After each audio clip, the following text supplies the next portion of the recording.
Baik, saya lanjutkan. Ini adalah bagian kedua dari penjelasan model moral tradisional tadi.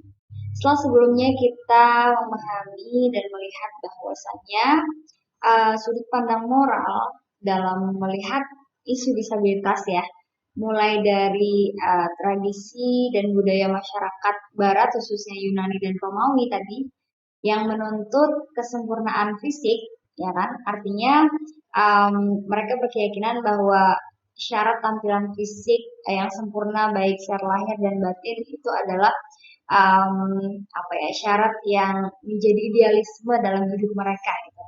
Apabila tidak terpenuhinya kesempurnaan fisik tersebut, maka tidak akan sempurna pula segala yang dilakukan gitu. Nah, kemudian juga um, di dalam tradisi masyarakat abad pertengahan ya bergeser menjadi kondisi disabilitas diasosiasikan atau dihubungkan dengan pengaruh sihir, kemudian kutukan, dosa, gitu kan, karma, hukuman, pengaruh setan, iblis, gitu sehingga harus dimusnahkan gitu. Sampai pada tradisi di masyarakat timur sendiri, khususnya Indonesia misalnya di beberapa budaya yang ada di Indonesia itu meyakini bahwa kondisi disabilitas terjadi akibat perbuatan orang tua ataupun mereka sendiri yang melanggar pantangan adat gitu, pantangan budaya dalam kondisi tertentu, misalnya tadi dalam kondisi hamil. Nah, seperti itu.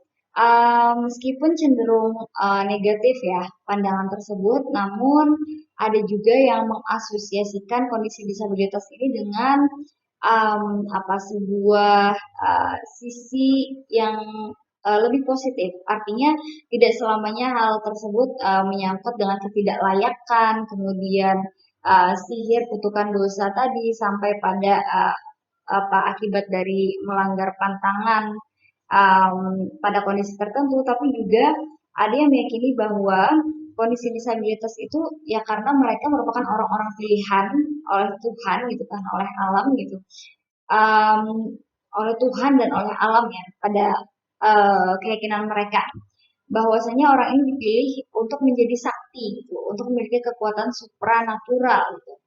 Nah, karena mereka diberikan kekuatan supranatural, diberikan kesaktian tertentu, maka mereka juga memiliki ciri yaitu kondisi disabilitas gitu kan. Baik itu misalnya dari segi tampilan fisik yang tidak sempurna, ya kan.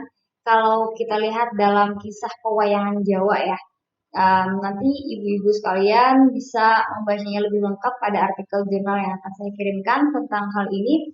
Kita melihat bahwa um, kisah-kisah wayang Jawa itu kan uh, apa orang-orangnya gitu tidak semuanya sempurna. Ada yang memiliki kesaktian itu dengan kondisi fisik yang disabilitas itu tadi gitu. Kemudian juga dalam adat di keraton gitu kan, orang dengan tampilan fisik yang cebol gitu ya, maaf, itu juga diasosiasikan dengan kesaktian atau memiliki kekuatan tertentu gitu. Sehingga yang namanya persoalan moral ini, sudut pandang ini selalu menyangkut masalah baik buruk, kemudian benar salah gitu kan. Nah, bagaimana dengan agama Islam itu sendiri gitu dalam melihat kondisi disabilitas ini?